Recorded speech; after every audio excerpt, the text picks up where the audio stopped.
हरेक प्रब्लमलाई हेर्ने भने के कुरा हुन्छ भन्दाखेरि चाहिँ तिमीले प्रब्लममै चाहिँ के गर्ने हो त, कुन प्रब्लमलाई के गर्ने भनेर पहिला आइडेन्टिफाई गर्न मिल्छ कि। जस्तै यहाँ हेऱ्यो भने write a program to calculate and print the volume of cylinder using sub procedure भने यसले के गर्ने त, सब प्रोसिड्युर युज गरेर चाहिँ तिमीले भोल्युम अफ सिलिन्डर निकाल र सर्फेस एरिया चाहिँ फेरि के युज गरेर त, युजिङ फङ्सन प्रोसिड्युर भनेको छ। त्यही भएर सुरुमा जुन प्रोसिड्युरबाट गर्न पठाएको छ, जे कुरा गर्न पर्छ त्यसलाई चाहिँ डिक्लेयर गरिदिनु। द्याट इज के भन्यो, volume of cylinder using sub procedure भन्यो। त्यही भएर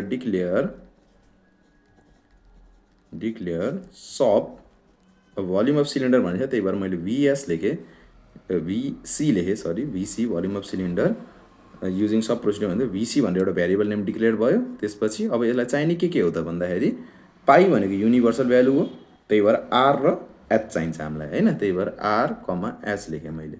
त्यस्तै फेरि अर्को के, function procedure for surface area भनेछ। त्यही भएर डिक्लेयर फङ्सन लेखेर अनि सर्फेस एरियाको लागि SA लेखेर के गरेँ त मैले, अब यसमा चाहिँ के हो, 2 भनेको कन्स्ट्यान्ट भयो, पाई भनेको युनिभर्सल भ्यालु, यसको पनि कन्स्ट्यान्टै दिन्छ हामीले, R र H हामीसँग न्यू भनेको। त्यही भएर R र H लाई डिफाइन गरेँ मैले। डिफाइनिङ गरिसकेपछि नेक्स्ट स्टेप के भनेको थिएँ मैले, कलिङ गर्ने हो। कलिङ गर्नुभन्दा अगाडि युजरसँग भ्यालु माग्नुपर्छ। त्यही भएर इनपुट के माग्नु पर्यो त, इन्टर रेडियस एन्ड हाइट लेखेँ मैले है, एकैचोटि मागिदिएँ। त्यसपछि सेमिकोलन र RH लेखिदिएँ यसमा मैले। आफ्टर द्याट इनपुट आइसकेपछि अब के गर्ने त, कलिङ गर्ने हो। कलिङ गर्ने बेला कुन कल गर्ने भन्दा पनि सुरुमा फङ्सन कल गर्ने। फङ्सन कल गर्नलाई के गर्ने, यसलाई जस्ताको त्यस्तै यहाँ लेखिदिने, SARH भनेर यहाँ लेखिदिएँ र यसलाई चाहिँ के गरेँ, एउटा भेरिएबलमा स्टोर गराएँ मैले। अब स्टोर गराइसकेपछि के गर्ने हो त, यसैलाई मैले प्रिन्ट गरिदिन्छु है। Print volume is surface area हो, यो चाहिँ SA हो। सर्फेस एरिया इज भनेर डबल कोटेसन अफ गरेर अनि एक्सको भ्यालुलाई पुट गर्ने मैले, एक्सको भ्यालु आउँछ अब हैन। कलिङ भइसकेपछि अब फेरि अब के गर्ने, अब अर्को कल गर्ने, द्याट इज कल के कल गर्ने हो त हामीले, VCRH भने मैले है, कलिङ गरेँ मैले यो फङ्सनलाई। अब पहिला कल गरेको एसएलाई हो, फङ्सनलाई हो। त्यही भएर चाहिँ यसलाई इन्ड गरेर मैले चाहिँ फङ्सनलाई सुरु गर्छु। हेर है त, फङ्सन SAR, H भनेर लेखेँ।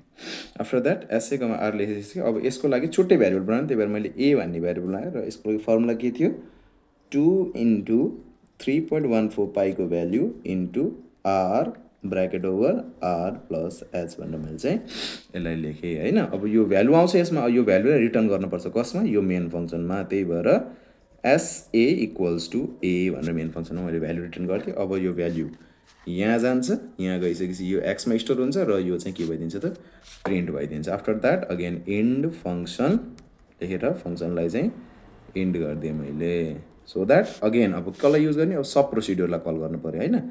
सब डिफाइन गर्नु पऱ्यो। सब भनेको सब VCRH भनेर मैले यसलाई चाहिँ कल गरेँ है, सबलाई। अनि त्यसपछि अब VC को लागि, भोल्युमको लागि V भन्ने छुट्टै भेरिएबल बनाएर यसमा फर्मुला लेखेँ 3.14 into R power 2 into H भनेर लेखेँ।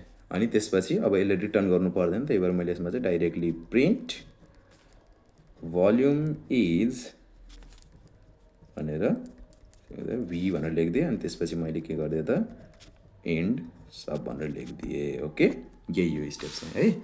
सुरुमा डिक्लेयर गर्यो, डिक्लेयर गरिसकेपछि त्यसलाई चाहिँ कल गर्यो। ओके, कल गर्यो अनि त्यसपछि फेरि के गर्यो त, कलिङलाई डिफाइनिङ गर्यो र एन्सर लेखिदियो। डिफ्रेन्सिएसन के थियो, सबमा चाहिँ कल युज गर्न पर्छ, फङ्सनमा कल युज गर्न पर्दैन।